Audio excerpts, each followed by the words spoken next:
I hope you're beautiful lot. My name's Jason and this is my 80s podcast. You put the boom boom into my heart. As you've just heard, this is my 80s podcast. My name's Jason, and if you love the 80s, you're in the right place. So please take a look and a listen at this. Right, you beautiful lot. My name's Jason and this is You Put the Boom Boom Into My Heart. Right, this is my 80s podcast, and this is actually quick movie review, 1987's He-Man by the lovely Karen Hardy that's asked me to do this. Now, I've not watched this for such a long time. I say I remember it. I didn't. I do love these quick movie reviews because I have to give them a review, tell you what I think of them. I've done a couple of them, but this one, so Master of the Universe is obviously He-Man, and so you get like the Man of Arms and his sister, or whatever, you know what I mean? And then you get that. So basically, we got Skeletor. He's took over the castle of Castle Grayskull, and this is 1987 though, so we'd not got the technology that we've got now. So it's got the. I mean, 5 out of 5 for Dolph Lundgren, to be fair. Dolph Lundgren with hardly anything on through the whole episode. Should get a 10 out of 10, to be fair, just for old Dolph Lundgren in his prime with just nothing but strong on. And I didn't realise we had the lovely Courtney Cox in there from Screaming Friends in there. And Courtney spends a lot of her time hugging Dolph Lundgren. We know why. Her head's constantly on his chest when she's crying and she's being hugged. So basically, He-Man, Master of the Universe, is set in Grayskull. They've got this little key thing that can take them to and fro different parts of the world. So Skeletor needs a little bit of a fixer-upper, if I'm honest. Skeletor looks like he's had dermabrasion and it's gone completely wrong. Set in 1987, I mean, I have to be honest, I've watched the original, I've watched He-Man, and I just wanted Skeletor to be a little bit more camp. Because Skeletor in the cartoon is as camp as Christmas, which makes it great viewing. He's a villain, but in the cartoon version, he's as camp as Christmas. He is a little bit in here, I have to be honest. He is a little bit in this, but not like the cartoon one. He looks like he needs a good dermabrasion. He looks like he's had it, or it's something's gone wrong with it. He does a lot of shouting. He has a lot of leather on, so he is sashaying a little bit, not like the cartoon. That's what I was hoping for. So he's got hold. He's held captive.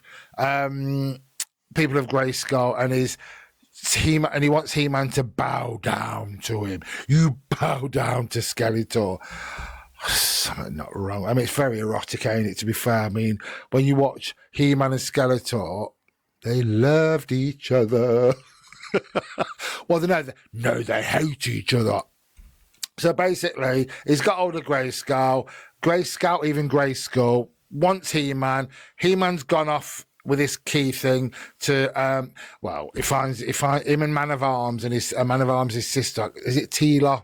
I want to say Teela, I'm not sure, I think her name is Teela. And then they come across this little, I mean, I can't tell you what this little thing is. This little thing looks like something from another world, if I'm being really honest. So this little thing that's got this, is designed this key that can take you to another world. Obviously, Skeletor's got one. He needs the other one. So they run off with it, get away with it, go back to normal time. So go back into human world where they meet Courtney Cox and her boyfriend. And Evelyn is great. Evelyn is just great in there. Not the great special effect. 1987 though, so the special effects are not going to be brilliant. They weren't brilliant with the Care Bear jaws. It was just, when you see them floating up in the sky, it was like, you could tell they weren't really there. Not like now. Technology's moved on. This was in 1987. This is He-Man.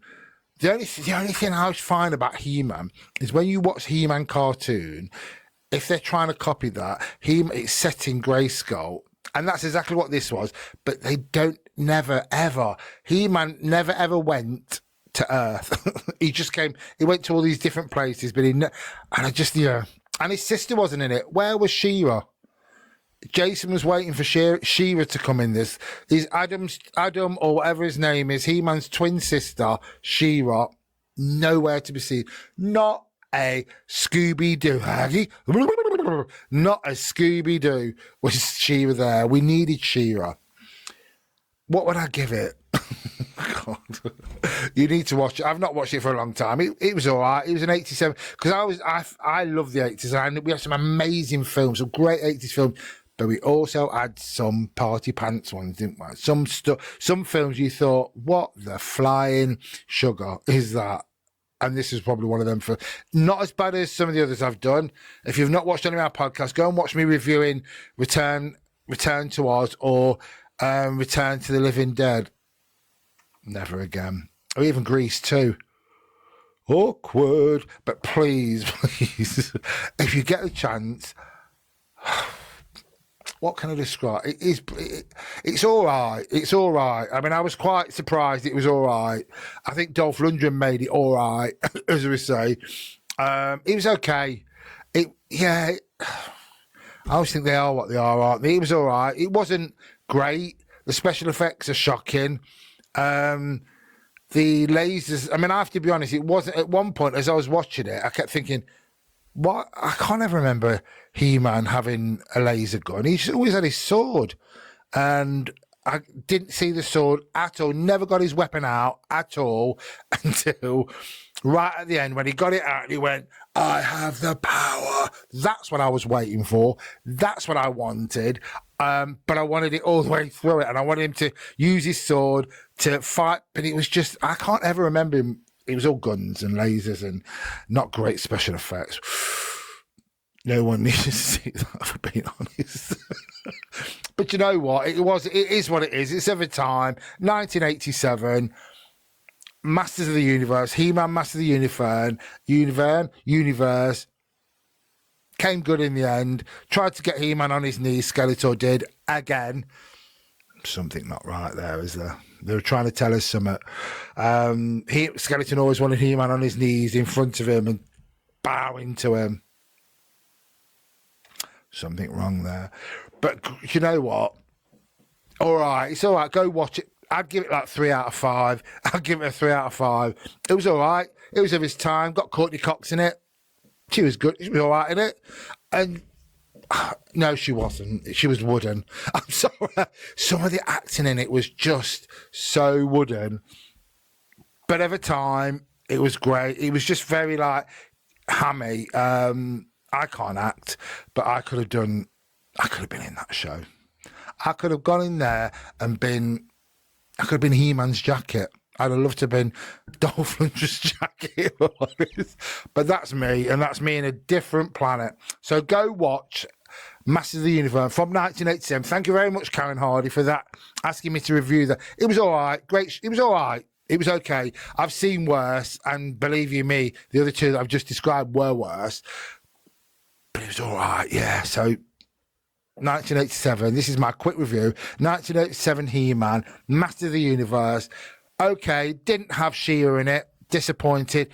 Evelyn was really good. Dolph Lundgren was actually worth the watch. Have a great day, you beautiful lot. How brilliant was that? So if you love the 80s, please give me a share. I know it's spelt wrong intentionally. Like, comment, and subscribe.